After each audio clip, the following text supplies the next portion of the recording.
que agora está milímetro arriba, milímetro abaixo no ecuador da actuación, sobre o 50% xa está executado.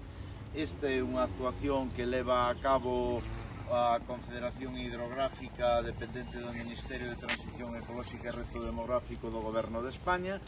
É un exemplo de colaboración entre administracións co Concello do Barco, unha actuación importante de 1.810.000 euros, entonces ten bastante empaque non só desde o punto de vista económico, sino desde o objetivo que se persigue, que é chegar a un saneamento integral. E esta sería como a primeira fase dese saneamento integral, que esperemos que podamos continuar con outras fases hasta chegar a ese saneamento integral.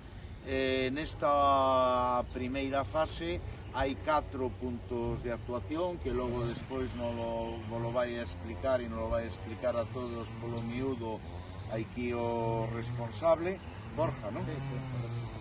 E importante suliñar que o obxectivo que se pretende con esta primeira fase é sacar augas limpas, pluviais, fundamentalmente do sistema.